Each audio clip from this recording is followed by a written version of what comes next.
right? Mm-hmm. I said, let me distill. He, has some flowery language for what he was talking about, right? If he hears Mm-hmm. this, he'll know what I'm talking about. And I says, hey man, cut that out. I said it just like that. I says, hey, cut all that. I says, I see you as a curator of Mm-hmm. talent in an area. I see you as a collector, as a composer, the orchestrator. Yeah, what right? That Yeah, the person, that conductor. conductor, that brings people into an idea to then present and sell the idea. This business podcast, the Two Business Guys Mastermind, uncovers for you secrets and share tips and tricks to entrepreneurship as they mastermind on how to have startup operational. So hey Rob, this conversation, man, is a very interesting one because of conversations you and I have been having with other people, right?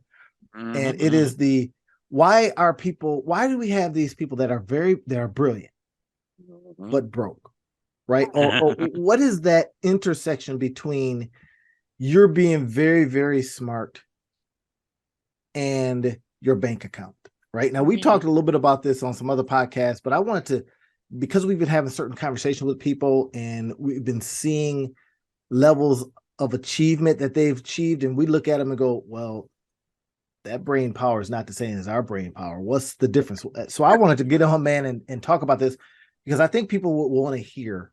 Yeah, They've been hearing from other people, you're so smart, you're brilliant, this is a great idea. And then they look at their bank account and it does not reflect that, right? exactly, And not to suggest exactly. that I'm saying mine does, but I've heard that. And I look and Right, says, well, thank you for that compliment, but maybe add some zeros to my bank account. So exactly, right. I'm And curious I, about I this. think that's a really important point, right? Because even with the level of success that we've achieved, I still look at it and I'm like, there are people that have two or three more zeros after their annual revenues than I do that I'm like, I know they're not smarter than me, right? And that's not, but they're smart enough at something. What is it that they're smart at? And we talk about this all the time. And I think if anybody's ever read the book Traction by Gino Wickman, and you follow EOS or any of the rest of that, you hear it in different places. I think Brian Tracy talks about it. Who's the other person I was just looking at recently? Darren Hardy talks about it, right? Alex It's Hormozy talks about it. I was Alex just listening to Hormozy, some right? stuff he was talking about. Exactly, right. It's not enough to just have a great idea. And here's a great book for all of you all that are thinking about like getting the fundamental foundational understanding about this. There's a book by Malcolm Gladwell called Tipping Point. And in that book, he really kind of lays out what the process of an idea going from kind of this concept to ubiquitous is, right? And he talks about the numbers and he talks about the people involved and all the rest of that type of stuff is really important. And two of the main important characters in that process are the visionary and then the implementer. And when we talk about brilliant and broke, that is basically the concept of a visionary. Even if you go back to, let's think about whoever you want to think about that it is amazing visionary, right? Everybody knows about Steve Jobs. A lot of people are not as familiar with Steve Wozniak, but without Steve Wozniak, there would have been no Steve Jobs, right? A lot of people, and I'm gonna be bad here because I know, right? Same thing. A lot of people know who Bill Gates is. I can't remember who Bill Gates' partner was. But the funny thing about it is, Bill Gates had a partner who was actually more tech savvy than Bill Gates was. His partner is actually the person who found the guy who had the MS DOS programming language that they bought and then put into all of that became Microsoft Windows. And Um, then there was an early investor that says, I don't, you guys are nuts. I don't think this is going to exactly work. right, And I want my and money. then right, and then realized that he is now less wealthy than the secretary that worked for them Yeah. for 30 years and had Microsoft stop I again. think he's dead Right, now, but yeah. exactly right. But the whole piece of that is a lot of times you got to step back from it because you see the glitz, the glam, the fame, and the fortune of the front runner. The visionaries get the praise. The visionaries get the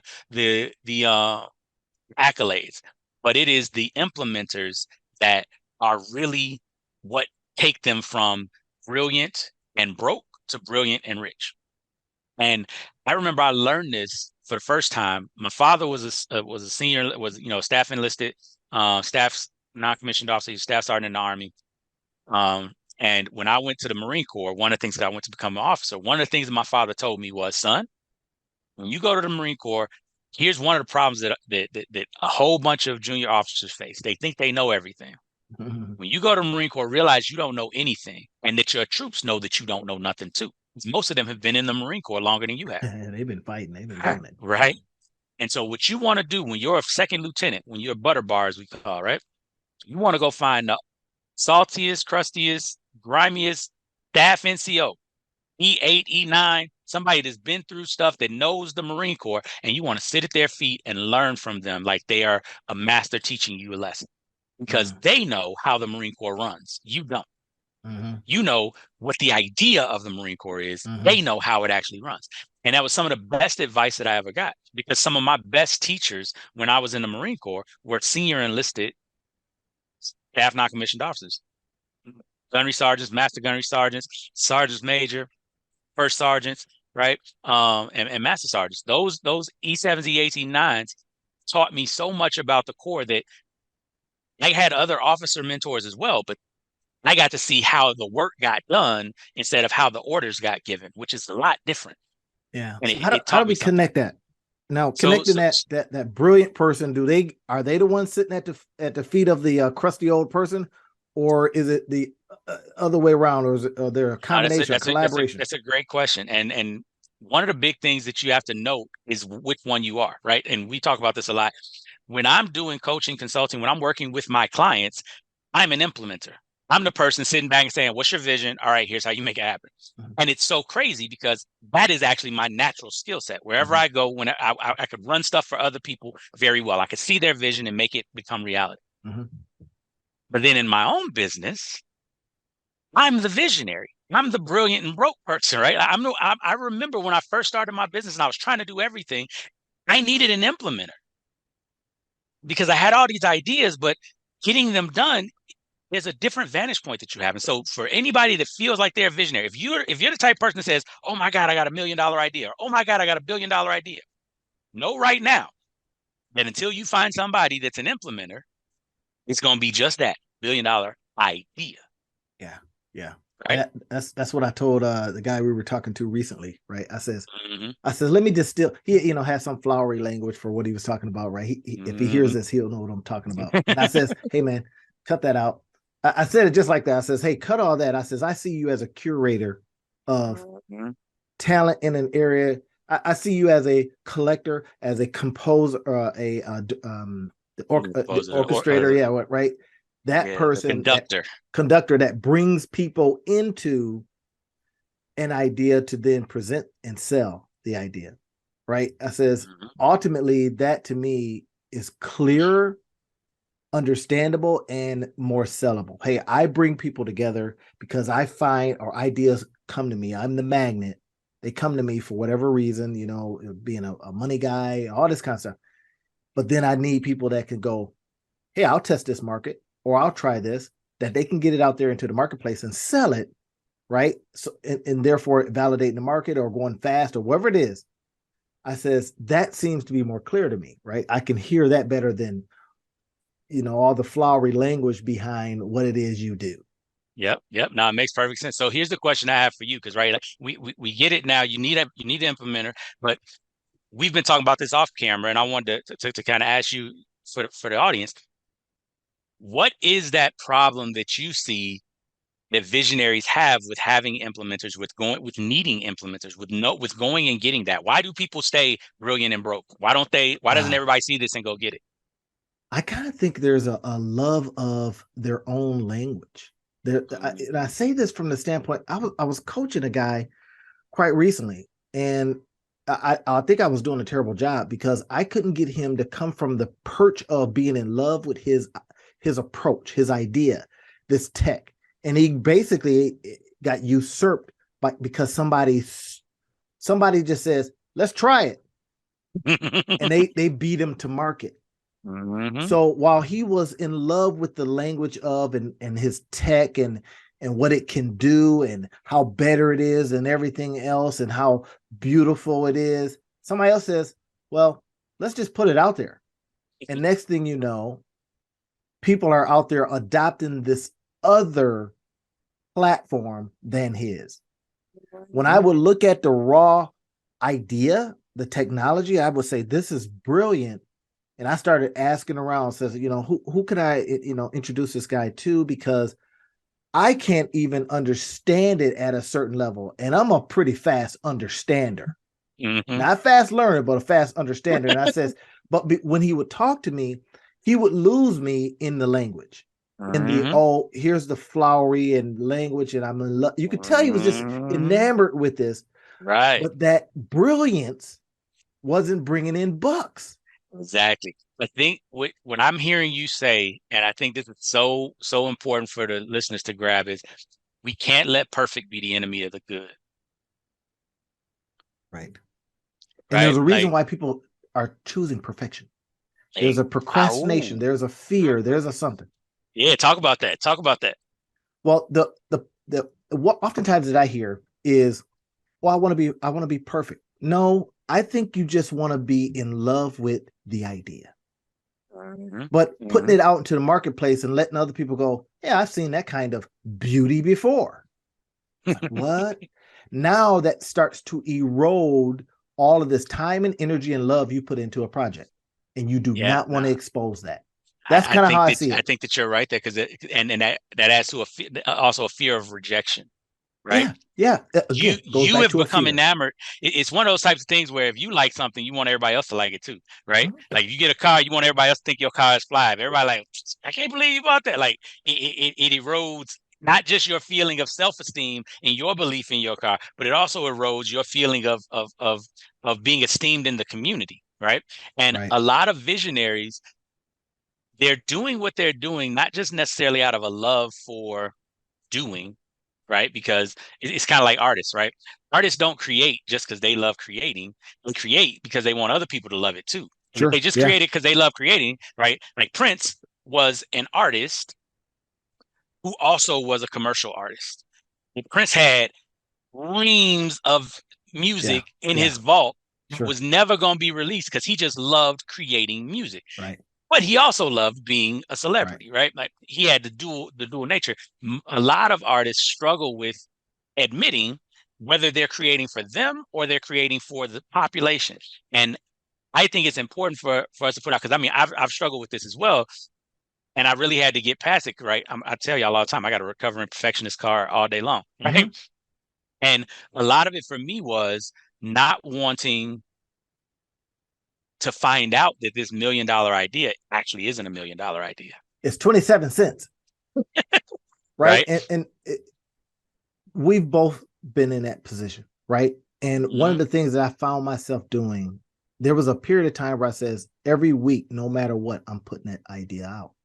And I was extraordinarily prolific. Now, the marketplace in certain cases didn't respond to it. It was like, well, we're not buying that. That's garbage. But it exercised a gene, right? And then, of course, I went back into a muscle. It exercised a muscle, expressed a gene, exercised a muscle. And I loved it during that time. It was hectic, but I was constantly putting stuff out. Idea, right? 2 or 3 of them might hit, make me a couple of bucks, right? Or some of them were early. I'll give an example of something that I was listening to. I was listening to Stephen Wolfram. Remember that name? Wolfram Alpha. Right now, I feel like I've seen something about that. This guy was so ahead of his time. I remember came across his stuff. He had way back, and I mean like maybe 20 years ago. And I was a young dude, and I would say, what is this Wolfram Alpha? He had you could input something and it would output something. Sound familiar? So he says, when he saw what ChatGPT or OpenAI did with ChatGPT, large language, models and all that kind of LLMs they call them. But anyway, he says, I've been doing this for 20 years or, trying to come up with this, but he didn't do it in a way. Google. So I think about the Brilliance versus the ones that says, yeah, we're putting this baby out there. It may not be perfect. You think about Google, right? They started a whole company that just did big stuff. DeepMind, IBM, Watson. You're talking about the X. You're talking about the X. A long time. Yeah, because Google had, and I don't remember if it was Google X or they have a division that their whole thing is about figuring out how to do stuff 10 times faster. Yeah, Like that's big where the X stuff, comes from. Yeah, stuff big that things. what they call it, like a skunk works, right? So my Like it's point basically is, like a skunk works. Yep. but AI, OpenAI says, "Hey, we're doing it," and they Yep. made it because they had a couple bucks, and then Microsoft says we need to put this out because we want to use it ourselves, and da da da da da. So they actually, but now don't get me wrong, they worked on it for years. They went fast, they had Exactly. money, and they put something out Exactly. faster Now than everybody else. that's the other piece that I think is really important for us to talk about in this when we're talking about visionaries and implementers. But I want to get to that, but I want to make sure that they picked up something that you talked about, because one of the things that you said was you came up with ideas, but then you were able to put them out. Right. One of the things that Randy had, because he was an implementer first, and he's implemented, what he was able to lean on was he had implementation software and implementation things. So when he was spinning up ideas, he could immediately implement them right away. If you don't have that ability, then what you need to have is a team that can do that stuff. Right. Right. I am not a marketer or a web designer. I've done all of that stuff. I've built websites from HTML all the way up, and I hate it. I don't like it. I don't like doing it. Even though I can, it is time that I never feel is well spent. Right. But now I have a team that when I say I want to do a website and I want to do this and I want to have this funnel, boom, boom, they can spin it up in a couple of days, and it looks amazing. And it's right, because at the end of the day, it doesn't have to be beautiful and perfect. It's just got to be functional. That's right. Functional and effective. And so, so whether you're the implementer or whether you have an implementer, you need to be very aware of that. And I think the second piece that we want to go into when we're looking at, this visionary implementer idea is, if you're a visionary, one of the things that happens, and I was just watching a Patrick Bet-David video, and he was talking about salespeople, but I think this applies to anybody that's entrepreneurial, anybody that thinks that they're going into building something. One of the myths that people believe about entrepreneurship, about being a visionary, about being all that you were kind of alluding to, what they've been spending years. One of the myths that people believe is that you have an idea one day and then it turns into a success quickly. And I mean, I was one of those people, because it always looks like overnight success. You look like you don't see a dude and now you see a dude and he's stuff, right? You don't see a lady and you see a lady and now she's all over the place. And if you go into the stories, and I want to disabuse all of our visionaries out there that are billionaires and broke, right? Or brilliant and broke right now. Not billionaires and broke. That's dumb. That's a good title. Right? Right? You just spending it all as fast as you can get it right now. But if you are brilliant and broke, one of the things that you have to realize is part of being a visionary is being broke for a while. Because it takes time to get that idea to the place where an implementer can take it and run with it. And if you're not willing to deal with that reality, right? If you're not willing to go through that, you're going to struggle. And so, where are you in your life? Ooh. Right? Where are you at in your life? Say more on that. Because when I hear certain ideas, I ping that off of, where am I in life? Do I want to extend that kind of energy to do that kind of thing? I can look at something and I go, oh yeah, I can see the point. I can see the money. I can see the possibilities, right? But then I say, well, that's a 5-year window, and I'm not spending 5 years on that. Exactly. So it depends on where a person. You got to know what you're trying to do. Yeah, like absolutely. I remember, like me and Randy have argued about this a number of times, right? My children are at the stage right now where they're in high school and middle school. There are certain things that I'm not willing to do right now that I'm capable of doing that I'm not willing to do. I could 3x my income right now if I was just willing to travel more, but I'm not, because I want to be at track meets and basketball games and all the rest of that type of stuff. And coaching stuff. You're like a coach. Right. I coach my son's basketball team. Like that has value to me. That matters to me. Could I have more money if it didn't matter to me? If it didn't, yeah, I could. But I know what choices that I'm making. You know what stuff I've done before and what I did beforehand and what I missed, and I'm not willing to miss that type of stuff now. But I also know that my kids are in high school and in middle school. A couple of years, they're gonna be graduating, and guess what?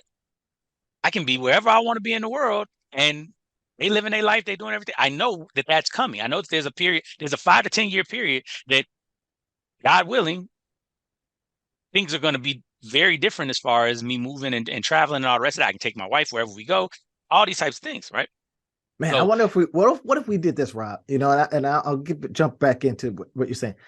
What if we just polled some of our people on our lists, right? We said, hey, why are you brilliant but broke? I mean, that could why be are you what? antagonizing, brilliant but broke. Well, I think that a lot of people, here's the I thing, wonder if because they would because respond to that, be like, hey, man, middle finger to you, buddy. nah, I think you would probably get more of that because there's two reasons. Number one, Who you calling brilliant? number two, who you calling broke, right? Because we're being facetious. You're not really broke. Like Yeah, yeah, neither one of us are broke right now. right, right. But still, I mean, we According to think regular about people's standards, we doing I pretty could well. have some But zeros in this thing. compared to where we could be, and that's another thing with the visionary. Here's the problem of being a visionary that y'all all have to be aware of, because it will it can lead to depression, it can lead to a bunch of loneliness and all the rest of that type of stuff where you're sitting up and you're asking God why, right? You have to realize that you see the future. And part of seeing the future is that it distorts your perspective on the present. If you know you're going to be a millionaire, being 100,000 there right now feels like you're 10 times less than what you're supposed to be. Ooh, that's powerful. So being a visionary, seeing the future distorts your, say that again, your vision Perspective of on the present.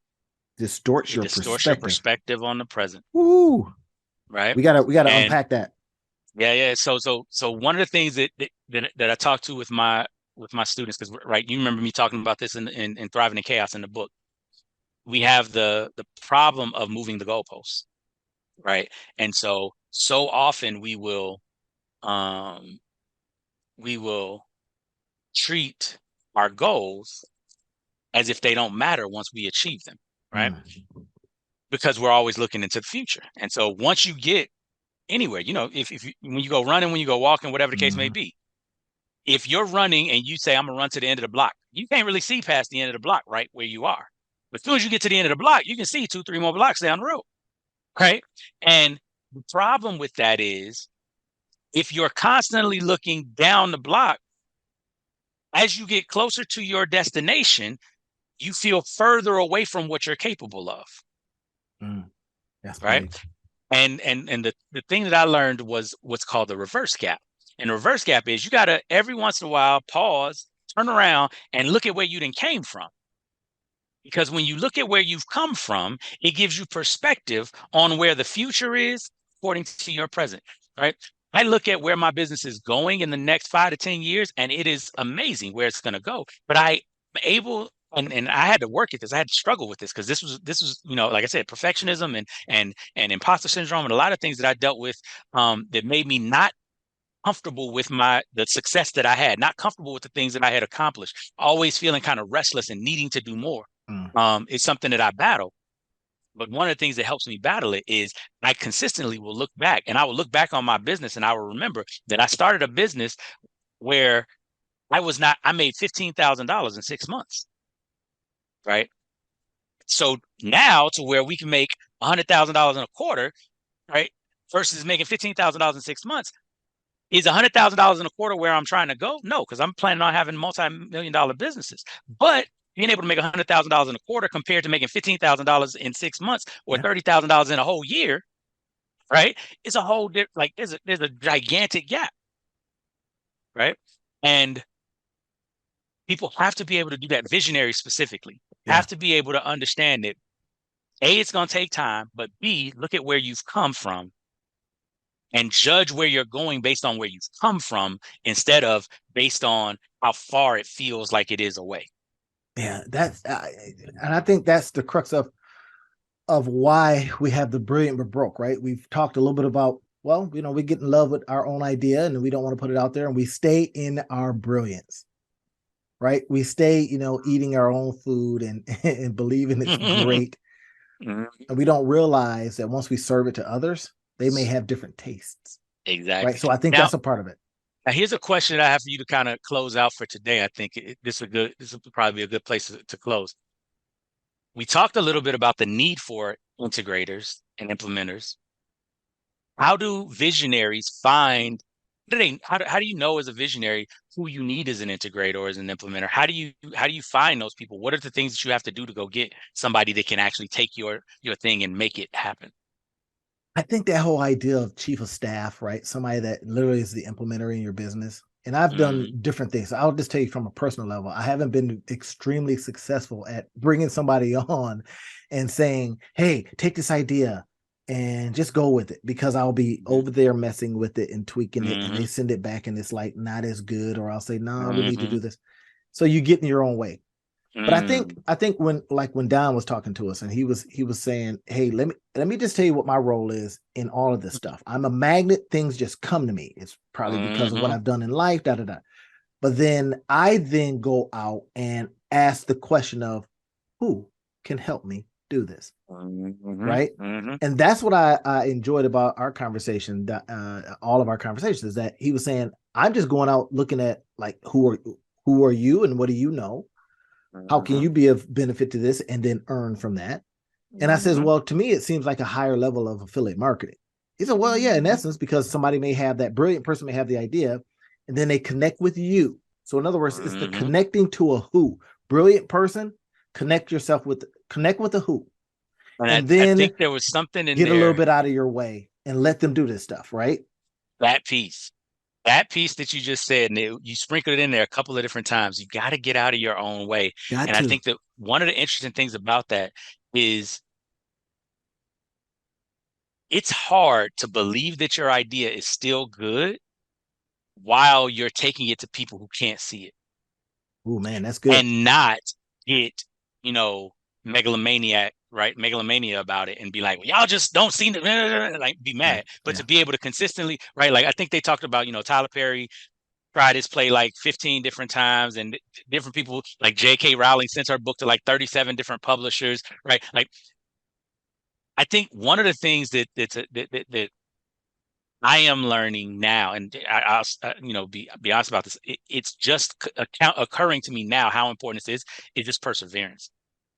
Is Yeah. your ability to stay Of course. committed and believing in the idea, even though the information that you're getting doesn't fit with what you're saying. There's a level of discernment, right? Because you could really quickly go into kind of just uh hubris and thinking you know everything, and right. But there's a level of knowing that you know while still being teachable, still being coachable, still being moldable, still being malleable. I think that's a hard thing It's for a so lot of hard. people to do. And that might be one of the reasons why there's so you many you brilliant broke you get people. in love with the ideal of learning and knowing, right? But you're not putting it out into the world. It's something I was listening to Alex Hormozy talk. He was talking with Tom Bilyeu of Impact Theory, and he says, Hmm. "Hey, how would I get to 100 grand?" And he just says, "Well, you do one thing. You have one channel. You have one focus, and you do that." And then he says, "Well, how would I get to 7 figures?" He says, "You do more of that. Do more of that one thing, one channel." He says, "Just at a higher level." Yep. And it seems simple on the surface, But the but as we discipline think to about do it. the brilliant folks out there that again get in love with this idea and the fact that I'm smart and I'm learning stuff and I can put two and two together and I can do this thing, but the world isn't benefiting from it, only you are. Exactly. So No, you I agree stay with in you. I the think, loop of brilliance and in love with your own stuff and yeah, don't give the yeah, world a chance to love it too. yeah. And that discipline, I mean, it's a difficult thing. It's simple, but it ain't easy, right?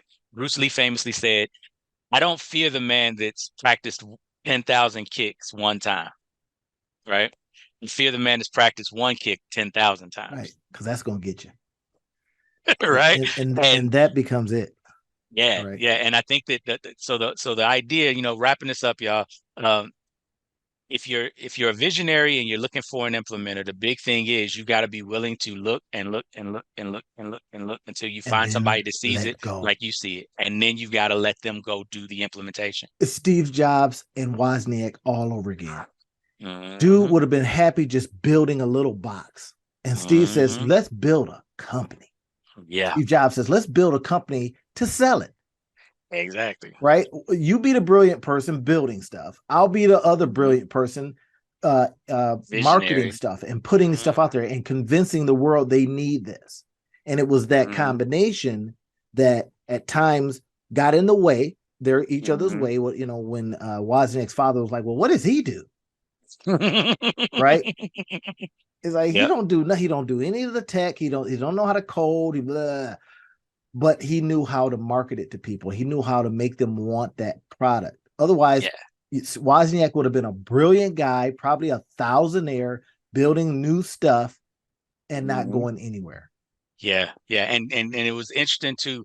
You got to be comfortable with, as the visionary, not being the smartest person in the room on everything. You may be the smartest person in the room on your vision, but you have to get comfortable realizing that there are other people that market better than you, or Yeah. that sell Yeah. better than you, or that deliver better than you, or that whatever it is that do administration better than you.